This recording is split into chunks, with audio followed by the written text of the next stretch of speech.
Welcome to Why This Keeps Happening, From Trauma to Transformation, the podcast that helps you break free from repeating patterns and create the life you want through our 5-stage process. I'm Mark Seidler. Before we begin, we want you to know that this episode is based on a real coaching session that was over 2 hours long.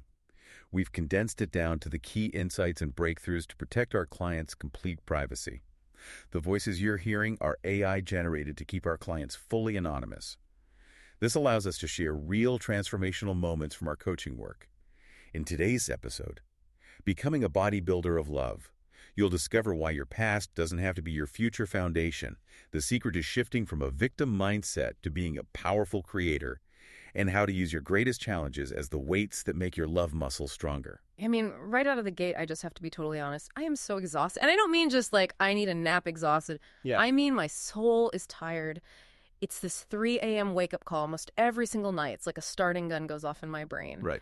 My heart is pounding. My thoughts are just racing. And I just have this overwhelming sense that the world is literally on fire. And I'm just sitting here waiting for the flames to reach my front door. It's completely paralyzing. I can hear that heaviness in your voice. I really can. And I want to pause this right there because what you're describing, that specific 3 a.m. wake-up call, the racing heart, the anticipation of the fire, that is actually a biological event we need to decode. A biological event. Yeah, and for you listening to this right now, if you've ever jolted awake in a panic, you need to understand the mechanics of this. We were talking a little bit before we started about the concept of creation. And I think, given what you just said, this is the perfect place to really unpack that, but maybe not in the way you're expecting. Creation. Because, I mean, it feels like the exact opposite of that. Also, It feels like destruction, like entropy. My life isn't being created. It feels like it's being eroded by everything happening out there in the world. yeah. I certainly am not sitting up at 3 a.m. trying to create anxiety. I'm the victim of it. I know it feels that way. And logically, looking at your conscious to-do list, nobody writes have a panic attack right between buy groceries and call mom. Right, exactly. But in this deep dive, we define creation a bit differently. It isn't a wish list. It's not a vision board where you cut out pictures of a nice car. Creation, at its absolute core, is a set of biological instructions you are sending to your central nervous system. Instructions. But I'm not instructing my heart to pound. I don't want it to do that. You aren't doing it consciously, no. But let's look at the actual mechanism. When you're lying in bed, terrified of a fire that hasn't happened, or a financial collapse that hasn't occurred, or some political outcome that's months away, what is your body actually doing in that exact moment? It's reacting. My chest gets super tight. I'm sweating. My stomach is just in knots. Exactly.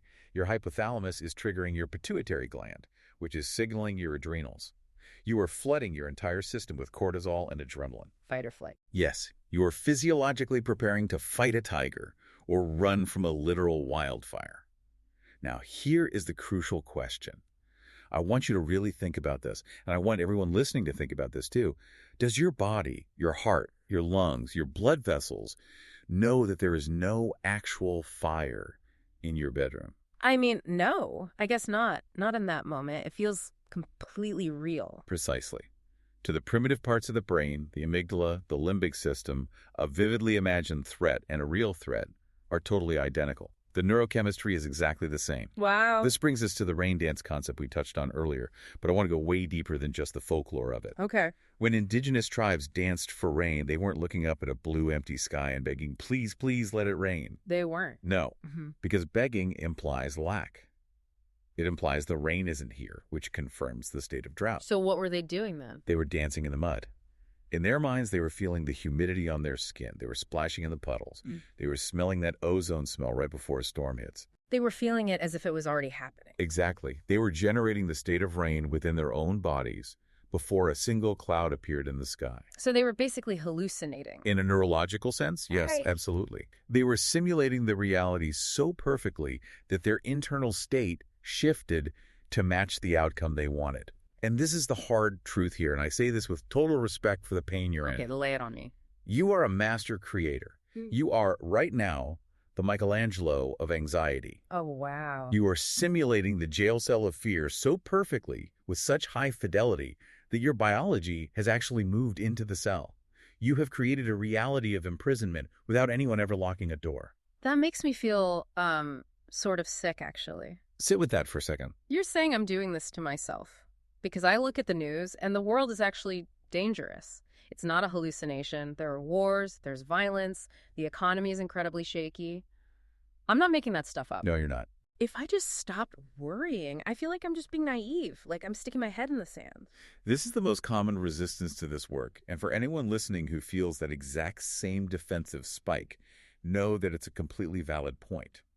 The mind acts like a defense attorney. The defense attorney. Yeah, gathers evidence to support the feeling you're addicted to. We have a system in our brain called the reticular activating system, or RAS. Its entire job is to filter out the millions of bits of data we see every single day and only let in what is deemed important. And you know what it decides is important? Danger, the bad stuff. Whatever you focus on. If you buy a red car, suddenly you see red cars everywhere on the highway. Yeah, that happens all the time. So if you deeply believe the world is a hostile, terrifying place, your RAS will literally filter out acts of kindness, it will filter out beauty, it will filter out safety, and it will highlight every headline, every frown, every threat that confirms your bias. It's just proving me right. Exactly. So yes, the evidence you're seeing is real, but your selection of the evidence is completely biased by the state you are creating. You're building a rock-solid legal case for your own imprisonment. Okay, I see that. I really do. I do doom scroll. I look for the bad news because I feel like it prepares me somehow. Right. But how do I stop? It's not like I can just flip a switch and say, oh, everything is fine now. That feels incredibly fake. And it would be fake. We aren't looking for fake positivity here. We're looking for structural integrity. I want to shift metaphors for a second because I think we need to look at the foundation this house of fear is actually built on. You've done a lot of work on yourself, right? You mentioned reading a ton of books, trying different things. Oh, I have a whole bookshelf full of them. I've done talk therapy. I've done the morning affirmations. I've tried every meditation app on the market. And how does that usually go? Honestly, I feel better for maybe about a week. It's like I hang some really nice new curtains in my mind, so to speak. That's a great way to put it. But then one thing happens. My dad calls, or I see a really bad news story, and the floor just falls out. I am instantly right back at square one. The floor falls out. That phrase right there is the clue. Back in my real estate days, we used to fix up investment properties. Okay. Most of them were just cosmetic flips, new paint, modern fixtures, maybe throw down some landscaping, easy stuff. But I remember this one specific property. It looked okay from the street.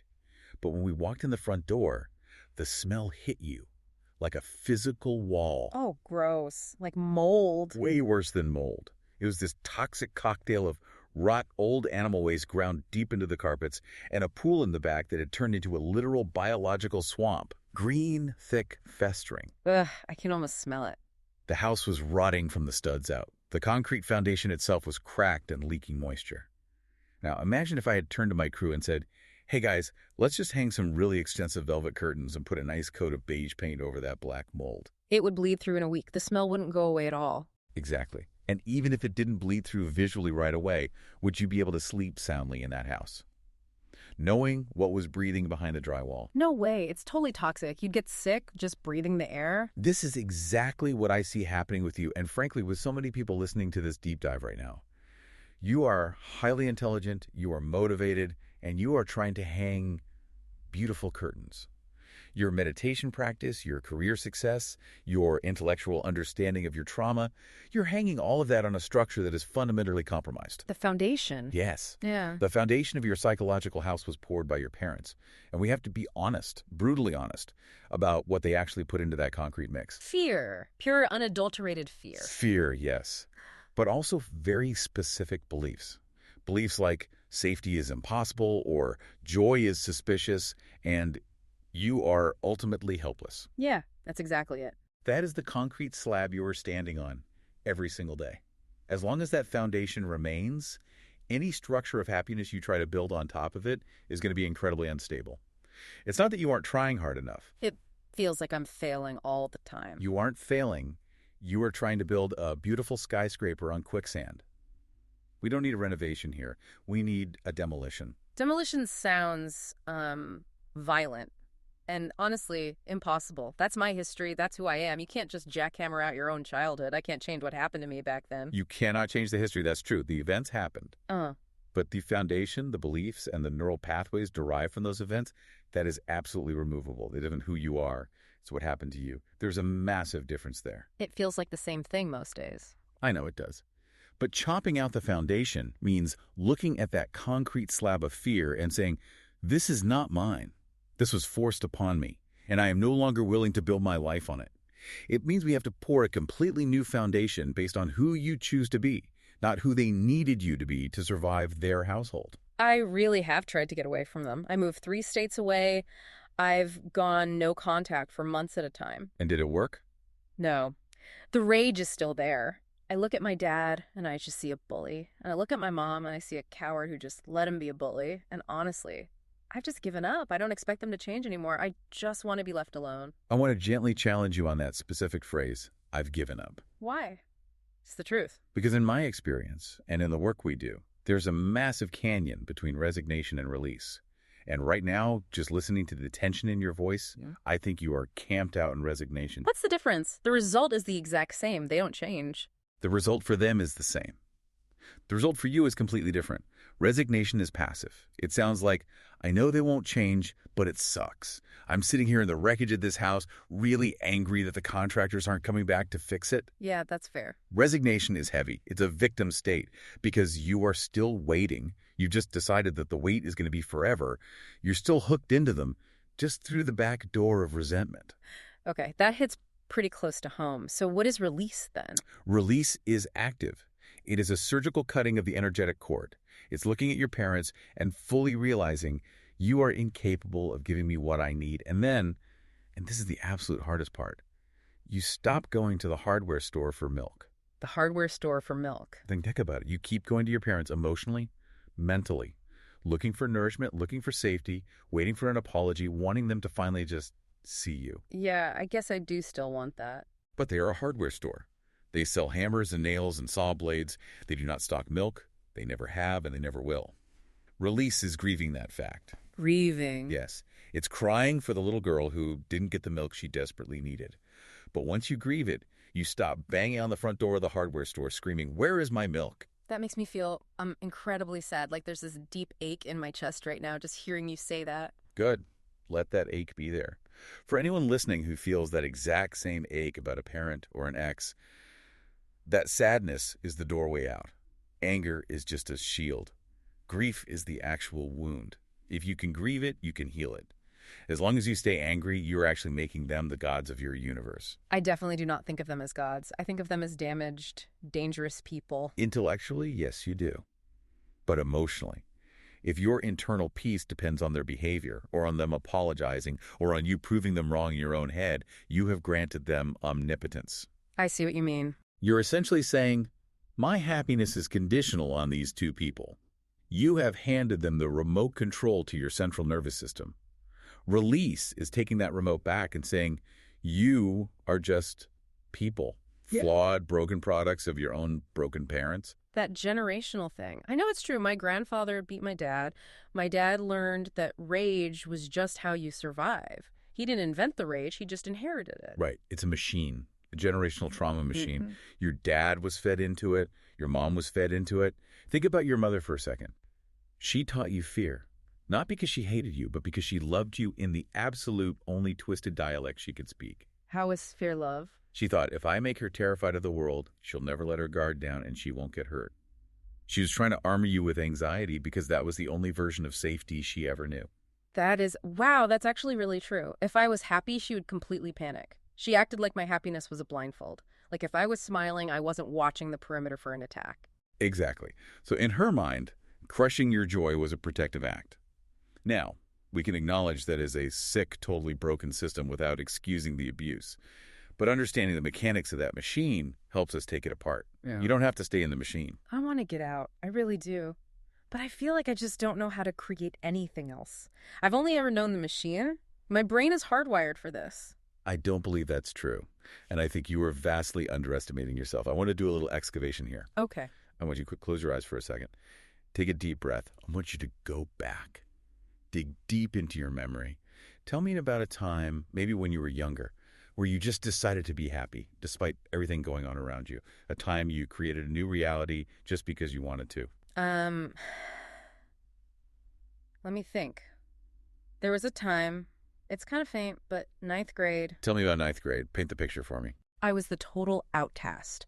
I was weird, I was depressed, always just hiding out of my room to avoid my dad's temper. I wore all black, I constantly looked at the ground, and one day I just woke up and decided, I'm gonna be happy today. Just like that. Yeah! I don't really know where it came from. Maybe I was just exhausted from being miserable all the time, but I decided I was gonna walk into school, smile at people, and actually try to enjoy being alive. What did that actually look like? Give me the sensory details. How did you do the rain dance that morning? I remember walking outside to catch the school bus. I smelled the air. It was spring, so it smelled kind of crisp and fresh. I looked at the flowers in the neighbor's yard. It sounds super cheesy, but I was literally just appreciating the sunshine on my face. Not cheesy at all. That's visceral. What happened at school? I walked into the hallways, and I said hi to people I usually completely avoided. I smiled at them. And the crazy thing was, people actually started smiling back at me. The ice just started to melt. I felt so light. For 6 hours, I was a completely different person. Look at what you did right there. You created that state out of absolute nothing. You were living in a literal war zone at home. And yet you generated sunshine and connection from thin air. Yeah, I guess I did. You didn't wait for your dad to magically be nice. You didn't wait for school to somehow be easy. You projected a reality, and the world reflected it right back to you. That is the definition of a master creator. But, and I can hear a but coming, what happened when you went home? It didn't last. I came home and I was buzzing with this new feeling. I was practically floating through the front door, and my mom took one look at me and just completely lost it. What did she do? She grabbed me by the shoulders and started shaking me. She screamed in my face, "Why are you so happy? Are you on drugs? Are you having sex?" Wow. She immediately pathologized your joy. She literally thought the only possible reason I could be happy was if I was intoxicated or doing something sinful. She tore the whole thing down in seconds. She basically told me that looking at the world through rose-colored glasses was going to get me killed or pregnant or addicted to drugs. And what did you do in that moment? I just collapsed. I went right back to being the depressed, safe little girl in her room. I realized that I'm just not allowed to be happy. Happiness is dangerous. You realized that in her house, happiness was a threat. It triggered your mother's deep fear, which then triggered her attack on you. So your developing brain learned a very clear lesson. Joy equals attack. Depression equals safety. Yeah, that's exactly the wiring. That is the wiring we're dealing with. But look at what you actually achieved before you walked through that front door. You proved that you had the internal capacity to generate a completely different reality, entirely independent of your external circumstances. You did it once, you can absolutely do it again. But this time, you don't live in her house. You are the adult now. You set the rules. It just feels so much harder now. The world feels way scarier than high school did. The stakes seem so much higher. The weights are definitely heavier, yes. But that brings me to something else I know about your background. You were just a survivor growing up. You were an athlete, right? You were heavily into bodybuilding. Yeah, in college, I was completely obsessed with Rachel McLeish. I had her book and everything. Tell me about that transformation. Well, my mom was overweight, ate terrible food, lots of donuts, fried stuff, and she complained about her body constantly but never did anything about it. I decided I wasn't going to end up like that. I completely changed my diet. I hit the gym every day. I transformed my body. I got really, really strong. Okay, let's look at that. For you listening, pay close attention to this shift. Yeah. You looked at your genetic inheritance, your mom's physical body, her habits, and you said, no, I am building something else. And you actually did it. You understand the mechanics of building muscle better than most people.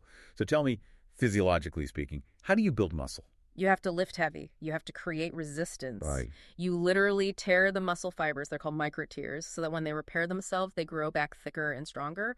It's essentially trauma to the muscle, but it's controlled trauma. Exactly. You absolutely need resistance. If you go into the gym and lift a pencil or just wave your arms around in the air, nothing is going to happen. You need the heavy iron. You need the struggle. You need to hit that failure point where you physically cannot lift it one more time. Right. I want to propose a totally new identity for you. I want you to stop seeing yourself as the victim of your past, and I want you to start seeing yourself as the bodybuilder of love. The bodybuilder of love. That sounds, I don't know, a little abstract. How does that actually apply to my panic attacks at 3 a.m? Think about the things you fear the absolute most right now. The angry people in the world, the politicians you hate. your parents, the terrifying state of the economy. Right now, you look at all of them and you just wish they didn't exist. You wish the gym was totally empty of weight so you could just walk around easily without any strain. Exactly. I just want it all to be easy. But what if those difficult people, those terrifying situations out in the world, what if they are your free weights? My free weights. So, my dad is a dumbbell. Well, in more ways than one, maybe. But metaphorically, yes. He is a 200-pound barbell. Every single time you interact with him, or honestly, even just think about him, you have a distinct choice. You can let the weight crush you, which is the victim mindset, the why is this so heavy, why is this happening to me mindset.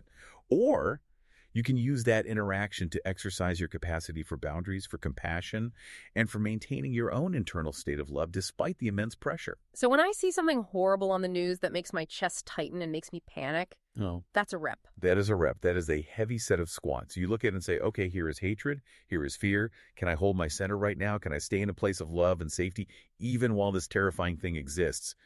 That is the workout. Wow. If the world was totally perfect, if everyone was kind and loving and enlightened, you wouldn't need to build any muscles at all. You'd be emotionally flabby. But you have been given a world-class gym to train in because you have had so much resistance your entire life. I never, ever thought about it that way. I always just wanted the resistance to stop. I really thought peace just meant the absence of trouble. Peace is not the absence of trouble. It is the presence of strength. The burn hurts, but you know from your bodybuilding days that the burn is exactly where the change happens. You are uniquely qualified to be a teacher of love, specifically because of what you endured. Think about it. If someone from a perfect, happy family with a white picket fence comes up to you and tells you, just choose love, the world's beautiful, do you actually listen to them? No, I think they're completely naive. I think they have no idea what real life is actually like. I just roll my eyes at people like that. Exactly. You dismiss them instantly. But what if someone stands in front of you, someone who has been beaten down, someone who has lived through psychological torture, someone who has every valid reason to be bitter and hateful, and that person looks you dead in the eye and says, I choose love. That commands respect. That's incredibly powerful because they actually know the cost of it. That is undeniable. That is what you are building. You can look at someone who is trapped in their own anger and say, I know the exact hell you're in. I live there. And I walked out. That makes you a guide. It makes you incredibly powerful. But how do I actually do it in the moment when the fear is gripping my throat at 3 a.m.? I get the concept intellectually, but the feeling is just so overwhelming. My amygdala is just screaming at me to run. I'll give you a very specific tool for this. We call it soul view. It's about shifting your perspective from the ground level, where the hand-to-hand combat is happening, to a much higher view. Let me give you an example that happened to me. Okay. A while back, I was staying at a campground, and I went down to the hot tub. I ended up sitting in this tub with about 12 people who held political views that were the absolute complete opposite of mine. I mean, the kind of views that would normally make my blood boil, make me want to get out immediately, or just start a huge fight. God. A hot tub full of them. The enemy. Exactly. A hot tub full of the bad guys. And they started talking. Now, my ego desperately wanted to engage on the level of facts. I wanted to bring my stack of evidence to fight their stack of evidence. We could have just splashed water at each other and screamed for an hour. But I decided to shift to soul view. I stopped listening to their specific political talking points, and I started listening for the energy underneath their words. I really looked at their faces. And what did you see when you did that? I saw terror. Pure terror. They were talking about homeschooling and guns and government control. But the subtext underneath all of it was, I am terrified the world is changing and I won't be safe. I'm scared my kids won't have a future. I feel like I'm completely losing control. And in that moment, I realized that is the exact same fear I have. It's the exact same fear you have. We're scared of them and they're scared of us. It's a mirror. We are mirrors of each other. Both sides are entirely convinced the other is the monster, and both sides are driven by a desperate, primal need for safety. When I truly saw their fear, I couldn't hate them anymore. I didn't agree with them. My core values didn't change one bit, but I didn't hate them. I could actually have compassion for their fear. That is the soul view. It completely de-escalated my own nervous system. So when I feel that panic rising in me, when the fear comes up, do not fight it. Don't try to shove it down or ignore it. That's just adding more resistance. Instead, I want you to say namaste to your fear. Namaste to the fear? That sounds really counterintuitive. Well, namaste means the divine in me honors the divine in you. So in this context, it means the conscious adult in me honors the protective mechanism in you. You literally say to yourself, thank you, fear. I know you are trying to protect me. I know you're trying to keep me safe, just like my mom tried to keep me safe. I see you. I appreciate your effort. But I am the adult now, and I've got this. So I treat it like almost like an overprotective guard dog. Exactly like that. It's barking aggressively at the mailman because it loves you and wants to protect the house. You don't kick the dog. You don't scream at the dog to shut up. You pet the dog and you say, it's okay, boy. It's just the mailman. You can lie down now. I'm in charge. You validate the feeling completely without letting it drive the car. I really like that. It feels way less like a war inside my own head. It's not a war. It's a transformation of energy. You have inside you a literal volcano of rage, right? You felt it. Oh, yeah. It's explosive. I feel like it could burn down entire cities. That rage is just energy. It is high-octane fuel. Right now, it's being used to fuel the doom spiral and the panic.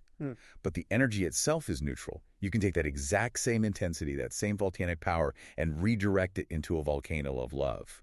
It takes the exact same amount of effort to build a prison as it does to build a beautiful cathedral. You just have to change the blueprints. I guess I've just been so busy trying to keep the prison walls from falling and crushing me, I never even looked at the blueprints. I never realized I was the one holding the pen this whole time. And for you listening, I want you to ask yourself that same question. What are your free weights? Who is the difficult person or the terrifying situation you've been letting crush you instead of using them to get stronger?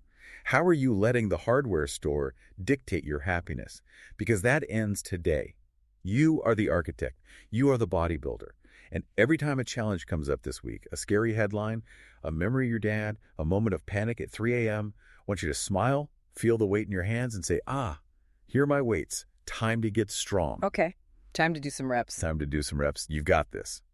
Today, we explored shifting from victimhood to conscious creation and discovered that our greatest challenges are actually the weights that help us build our capacity for love. If you want similar support for yourself, visit whythiskepshappening.com. You can also find us on Instagram, Facebook, TikTok, and YouTube. Subscribe to the podcast so you never miss an episode. And if this resonated with you, please leave a review to help others find the show. Until next time, remember, your patterns don't define you. Your choices do.